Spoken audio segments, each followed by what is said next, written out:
Mark Henry. Use Mark Henry's pick because that's a guy. I think I've seen his name pop up a few times in the like my Google page when I go to Google to search the stories underneath. I see Mark Henry in there. Mark Henry is a brilliant fucking guy, man. What a fucking brilliant guy. And I heard nothing but outstanding things about Mark Henry. From guys at the top of the company to guys in the mid-card to the undercard. And I fucked with him a little bit. He got a great sense of humor, man. I fucked with him a little bit at WrestleMania. What was that one in Chicago? 22. I fucked him a little bit there. He was he's a gracious motherfucker. But he could snap your fucking neck like nothing. And I love people like that, like fucking Ming, Tonga or King Haku. He could kill you just to look at you, but he's not. He's a sweetie, you know what I mean? So I wouldn't say that to his face like that. But,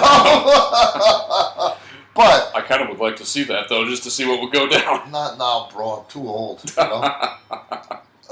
But anyway, I might be able to recover from a Ming or Haku beating when I was in my 30s, up to 35. I couldn't recover. I'd probably be dead. But anyway, Mark Henry, man, he comes into this business. He was the first person to get a guarantee from World Wrestling Entertainment because of all the build-up and expectations put on a young fucking guy to win the gold medal that year in the Olympics.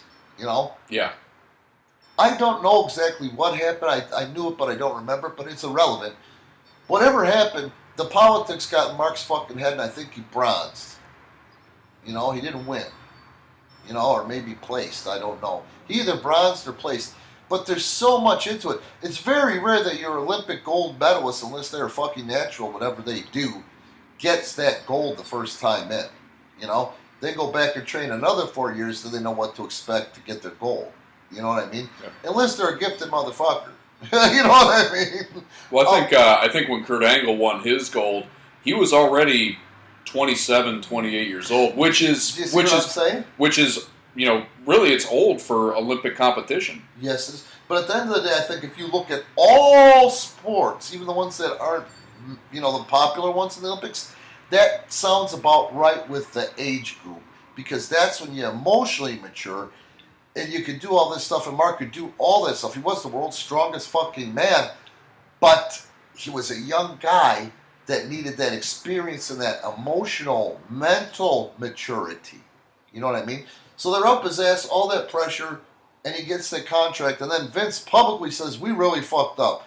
Boy, are we disappointed. Well, now you got a fucking guy who's under contract, you got to pay him, and you're pissed off about it.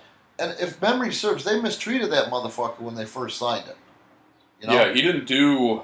He came in '96, and he didn't really do anything for I don't even know how many years. And then how many times over now the contract runs out. Okay, the guarantee runs out. I can't remember, but it was the first guarantee, maybe the first guarantee to a new signing for WWE. Maybe a guarantee. The first guarantee to someone green, you know what I mean? But it was a huge guarantee, and they fucked with him, the whole time. I want to say it was a 4-year deal, maybe 3, I don't remember now. But anyway, this motherfucker looks around and says, son of a bitch. He opens his mind, he's humble, he's listening to your Undertakers. He's watching how people act. Well, he's listening to the Undertaker. There's only one motherfucking Undertaker.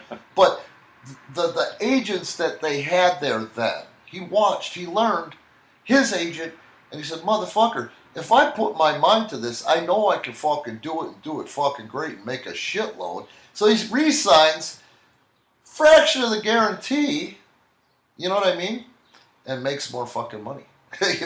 How many times have we seen Mark Henry pinned over the last 15 years? Not many.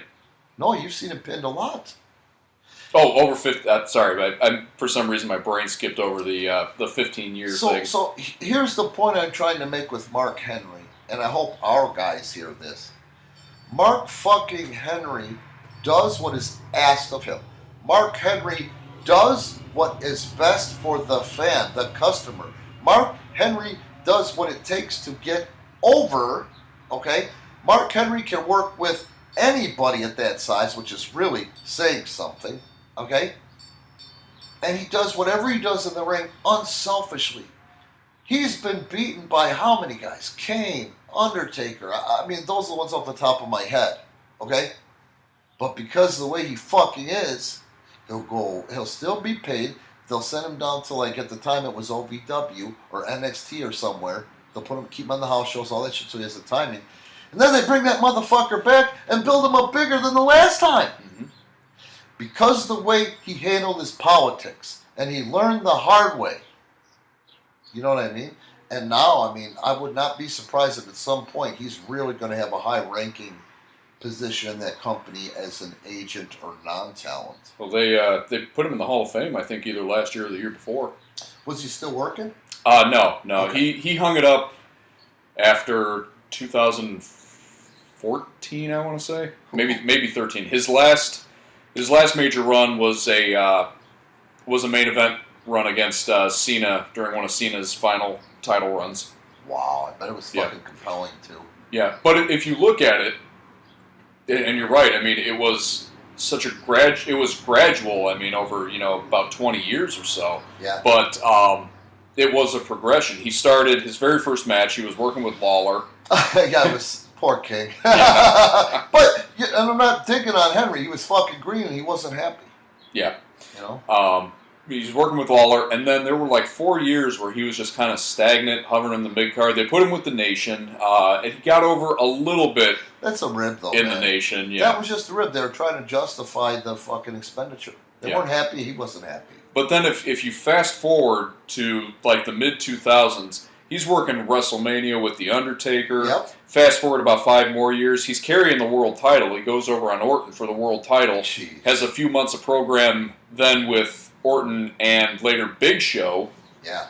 And then, fast forward a couple more years, they go to this angle where, he's going to announce his retirement, and that was a ruse so he could sucker Cena in and attack Cena and get in the main event spot and compete for the title. How long did Cena and him work for? How long did that angle or storyline It wasn't long. It was 2 or 3 months, I think. But I bet wait a minute, that's when the internet finally started to get behind Cena, right? I think so. See? See what I'm saying? Who's a part of it? The guy in that motherfucking ring giving unselfishly for the betterment of Cena, the company, and number one, the fan, the customer. And it gave Cena another mountain to climb. Because he had gone through pretty much every big man in the company. And how many times has fucking Mark Henry been beat? Again, up to that point. They built him up. He knew how to build him, how to let himself be built up. He knows how to handle the bullshit and bridge the gaps between the agent, the producer, the writer, and Vince himself. Mm-hmm. You know what I mean? So, to our guys or anybody with half a fucking brain, do you think that guy goes out there and works with a fucking ego? In the beginning, you could see the ego. He didn't get over it. But he learned, well, shit, if I just humble myself and listen and realize that I pay my dues in weightlifting, I got to pay my dues in this shit, gain respect in my peers. You know what I mean? Mm-hmm. Listen, learn, walk the walk. He fucking did it. And now he's a fucking retired millionaire. He probably don't have to work again a day in his life if he doesn't want to. Doubtful. You know? So, you see what I'm saying? You can see that when you watch the shit. Just like when you watch our shit.